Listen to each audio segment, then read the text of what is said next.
Well, Nick Nurse was in line when he said good luck with those guys. The Philadelphia 76ers defeat the Toronto Raptors 121 to 111. The Sixers are now 3-0 against the Raptors in the season series. The Raptors fall to 11 and 17, 3-9 on the road. And we are going to talk about it. What's going on, everyone? It is Luca here, back with another Raptors post-game video. If y'all can do me a solid, please hit a like on the video. It helps a ton. And also, please subscribe to the channel for more Raptors content just like this.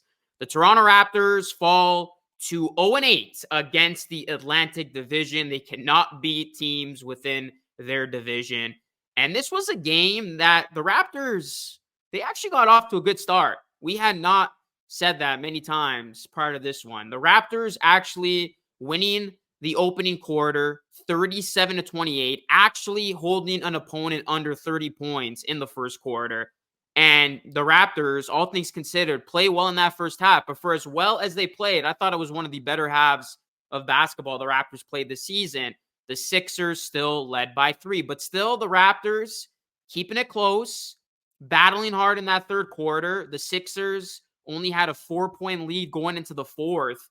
And it looked like the Raptors had a chance, especially with Joel Embiid, who left the game for a bit in that fourth quarter before returning. It was the opportunity for the Raptors to make a run with Embiid out, but instead, it was the 76ers going on a run, thanks to Tyrese Maxey getting hot, as 3 Philadelphia 76ers players, guys, finished the game with 30-plus points. Unbelievable, as Embiid, Maxey, and Tobias Harris combined for 97 of the Sixers' 121 points. I mean, the Raptors simply cannot stop that trio. I mean, usually it's Embiid and Maxey going off, but Tobias Harris, I don't know where the hell this came from, because this was a guy who was actually struggling coming in. Tobias Harris only put up 9 points against Minnie on December 20th and 3 points against the Bulls against the 18th. And then he randomly goes off for 33 against the Raptors. The Raptors defense cannot slow down Philly. And that's really what Philly needed. Those 3 guys carried the bulk of the load. Like I said, combining for 97 of the 121 points.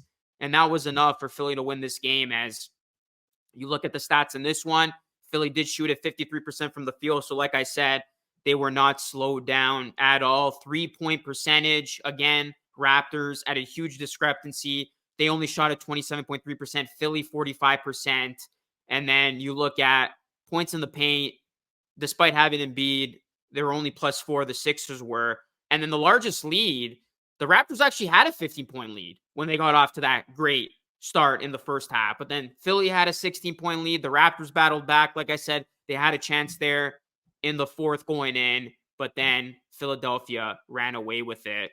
As you look at the Raptors, it was Pascal Siakam who led the way. Got to give Siakam a lot of credit. He did have a good game. 31 points for him, leading all scorers, 5 rebounds, 5 assists, 10 of 16 from the field, 11 of 12 from the line. He was 0 of 4 from 3. And Scotty Barnes, his streak of 20 or more points in 6 straight games comes to an end. Off night for him offensively. He still did a good job, getting rebounds. He had 7. Facilitating, he had 8. Also, he had 4 blocks.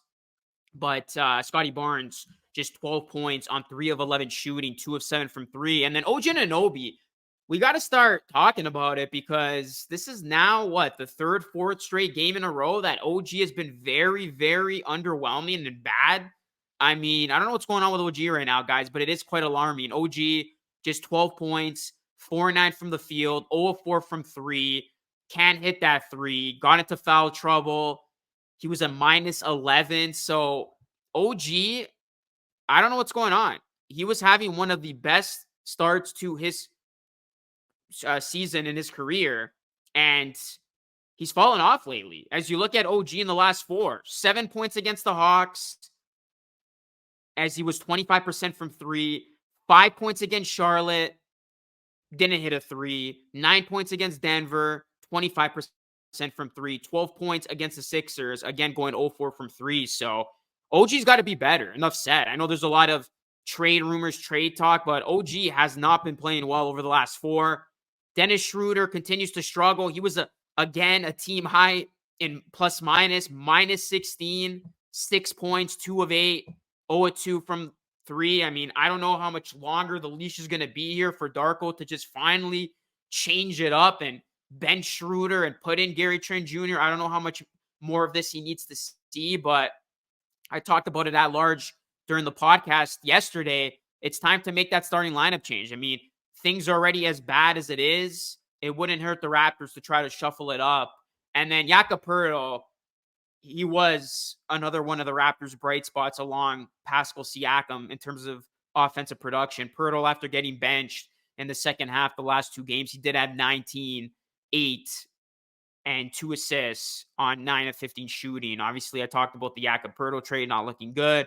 Jakob Poeltl, he must have seen and heard the slander. He did have a nice one in this one, but I mean, it wasn't enough. And then Gary Trent Jr., 17 from off the bench. So again, just makes you wonder, when is Darko finally going to come to his senses here and make that starting lineup change? Because it's right there, right? You have Gary Trent Jr., who's starting to get into a bit of a groove.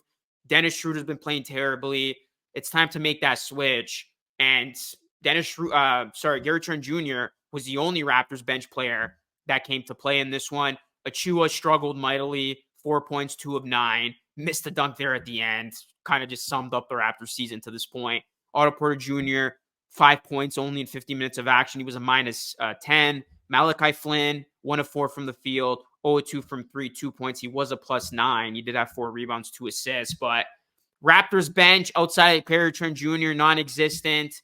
The 3 ball continues to be an issue, continues not to fall. Raptors entered 27th in the league in 3-point percentage. They were 29th in the league in free throw percentage, as the Raptors did do a good job hitting their free throws in this one. They were 24 of 28.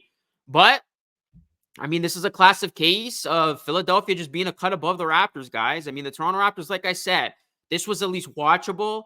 Their effort through 3 quarters was at least respectable. They made this a game. They fought hard. They were in it. But then they just completely fell apart. And it's just a matter of this team not being good enough at this point. You know, they have stretches where they look good, moments where they don't, and just the inconsistency stems up and down this team. And, you know, it's just frustrating as a Raptors fan watching this, because slowly but surely the season has effectively slipped away. I mean, 11-17, not getting any easier. 3-9 now on the road. Raptors are going to play a bunch of road games coming up.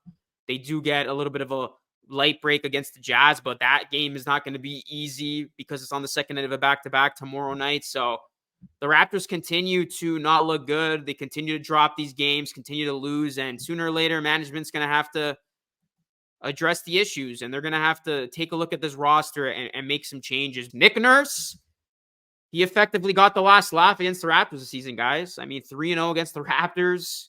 Raptors can't beat their former coach, and yeah, this one was a little bit more close in the first 2, but still the Raptors unable to win. So that is going to conclude the post game, guys. Let me know your thoughts about this game. Let me know how you're feeling about the Raptors at this point. Drop a comment, drop a like, subscribe to the channel for more. That is it for me. It's Lucas signing off. Until next time, stay safe.